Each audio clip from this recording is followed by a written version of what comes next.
This video is brought to you by John Robson Guitar Tuition.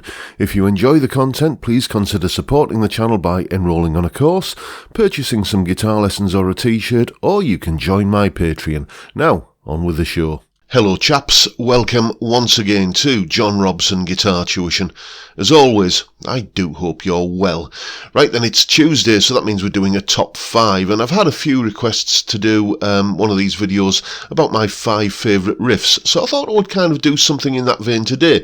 But basically, we're going to be talking about my 5 favourite intros. The intro, well, if the chorus is the shop window of the song, some people often say that, then the intro is very much the welcome mat. That's the thing that is hopefully going to grab your attention and, kind of make you think, yes, I'm going to listen to the rest of this. So here are my top 5 favourite classic rock intros, beginning with...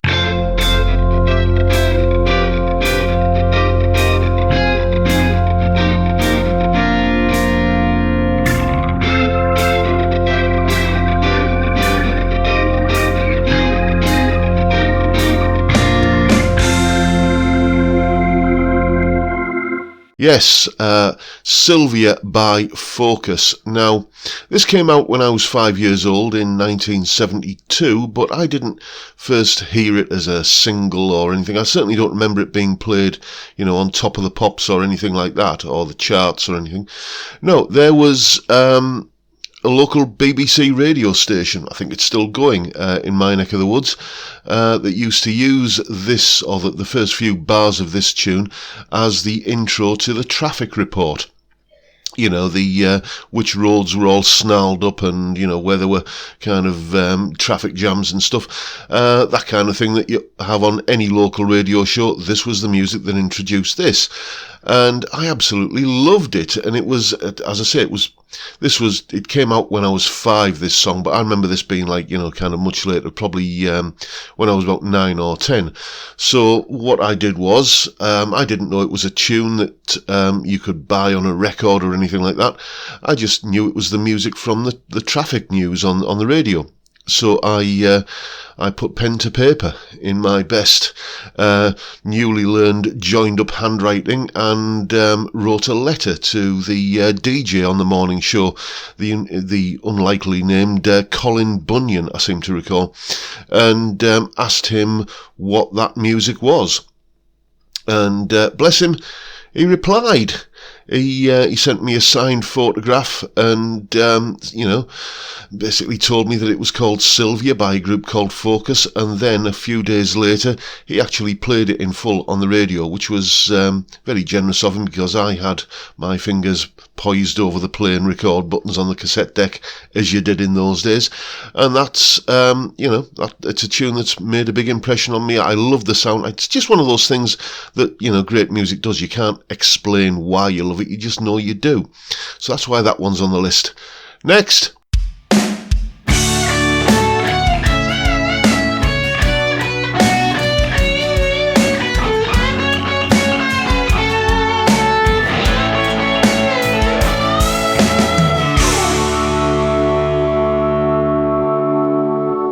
Yeah, now, all the young dudes, Mott the Hoople. Now, this is one I definitely remember from seeing on Top of the Pops and hearing in the charts and what have you.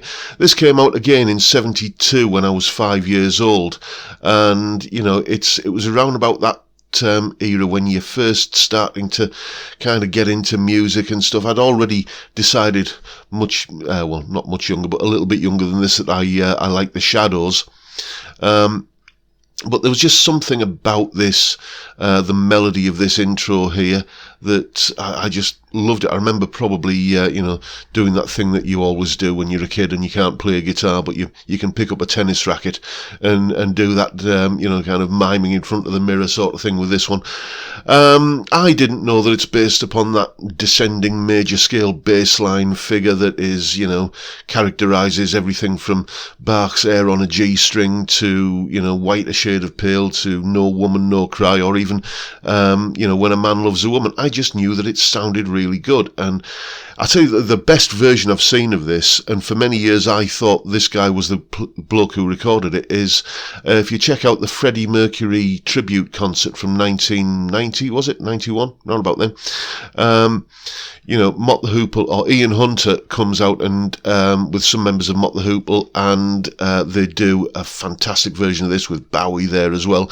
And Mick Ronson played lead guitar on that version, and I knew Mick Ronson had been in Mott the Hoople, but it was actually Mick Ralphs who played the lead guitar on this. Fantastic, melodic, brilliant intro, just does everything a piece of lead guitar should do. It's memorable, and it serves the song, and it's, as I say, it just makes you want to listen to the rest of the song. So yeah, great intro, and that's why this one's on the list. Next.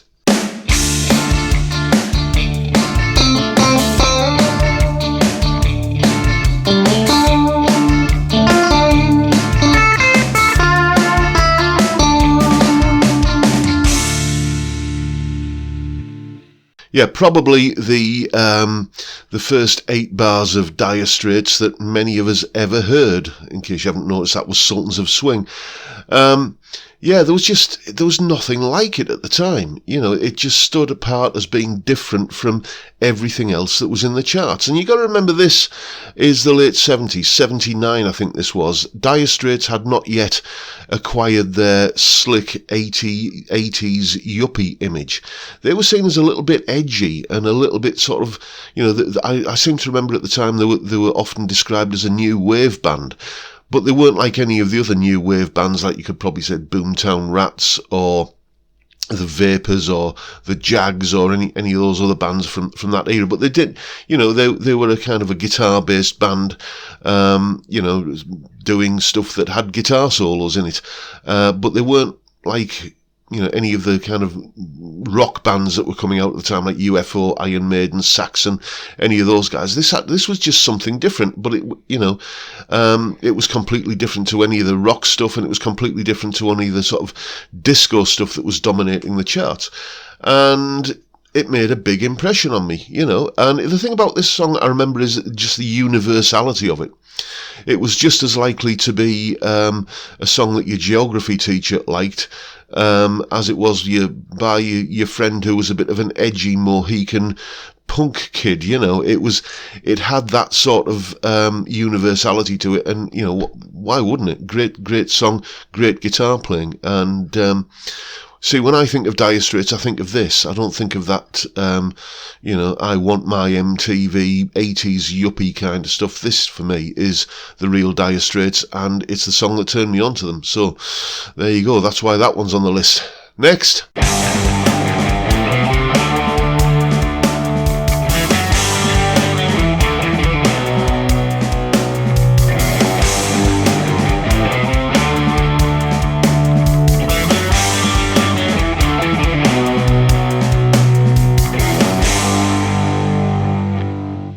Yeah, now this takes me back to my college days in the early 80s. Think of a Thin Lizzy live album and you're probably going to think of Live and Dangerous, but there was another one, and it was actually the first Thin Lizzy live album that I heard.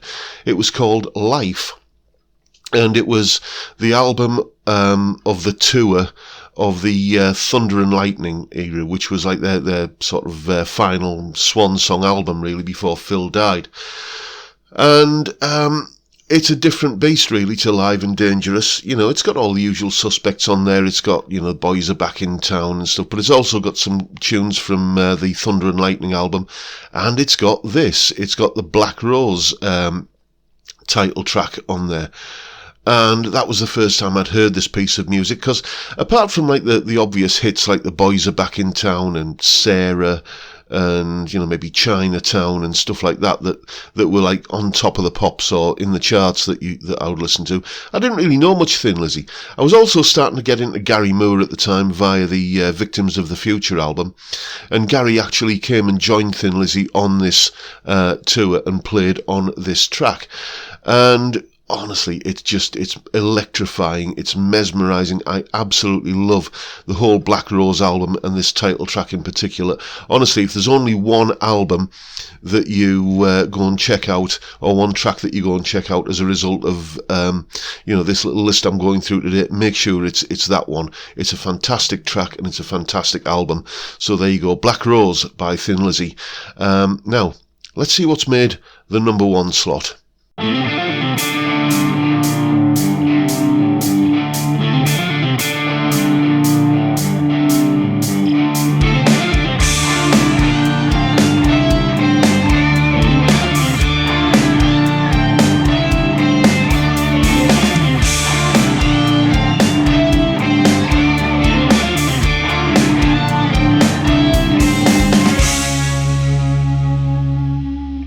Well, it had to be, didn't it? Yes, and what you've just seen there is the reason why even Eric Clapton doesn't get this song reproduced accurately live. It's because there are 5 different guitar parts, all beautifully orchestrated and knitting together and gelling absolutely perfectly. And,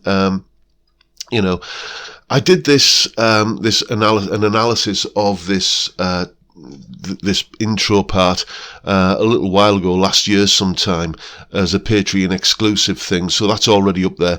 But what I'll do is I'll tab all of these intros out and give the backing tracks and stuff, and all of that will be up on my Patreon page. There's the address and the link is in the description. $3 a month or £2.50. You get access to all of these tabs and backing tracks and stuff. But anyway, yeah. How I discovered this tune was, well, basically, it was another one that was the theme tune to something. There was a local BBC, I think it was, current affairs TV show in the northeast of England called Coast to Coast that used to be on in the late 70s, early 80s, that sort of time, hosted by a chap called Eric Robson, no relation, and they used Layla. They used Layla as the theme tune to that. That riff. Was that the first 30 seconds or so of the song was what they used as the theme tune, and I just couldn't get over how it used to make my spine tingle. I didn't know what it was, I just knew I loved the sound of this. So what you do under those circumstances is you ask people who know more about music than you, and I was told, it's Layla by Eric Clapton. So that, of course, then I go down to the local W.H. Smith's or Woolworths or somewhere and start looking under E for Eric Clapton, and there wasn't anything there. But then I found out, obviously, it was Derek and the Dominoes, and found the album and bought the album just on the off chance, the Layla and other assorted love songs, and that, apart from obviously the title track, which blew me away when I heard the full version of it. Just going from a D minor riff into a C sharp minor verse and back again. Why would you do that? Why would you think of that? But it's brilliant and it works. But it's also the album that, more than any other, really, really got me into blues. Some fantastic blues guitar playing on that album.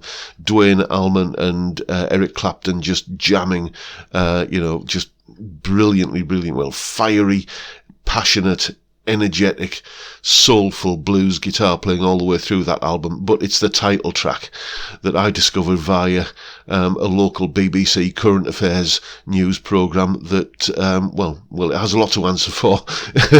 Possibly, it's fair to say. So there you go. Those are my 5 favourite classic rock intros. Let me know what yours are in the comments section below. Let me know if you think I've missed any obvious ones off, or let me know if you disagree with any of my choices. It's a free country, and we're all, we're all allowed to agree or disagree as we choose. And that is it for today, folks. Hope you've enjoyed the video and found it reasonably entertaining. That is, after all, the point of me doing these things. And if that's the case, please hit the subscribe button and the notification bell if you haven't already done so. And why not give me a like while you're at it? Don't forget the live stream Friday, 5 PM UK time, where, well, you know what happens, don't you? We drink beer and talk about music and guitars, amongst many other things. I seem to remember the topic of who was the best Doctor Who cropped up a couple of weeks ago. it just goes where we let it. Basically, great way to kick off the weekend, just having a bit of a beer and a chat. What's not to like about that? I'd love to see you there if you can make it. But for now, I'll bid you all a good day and say thank you so much for watching. Thank you for your time. Look after yourselves, folks. Stay well, stay safe, and above all, stay sane. Bye for now.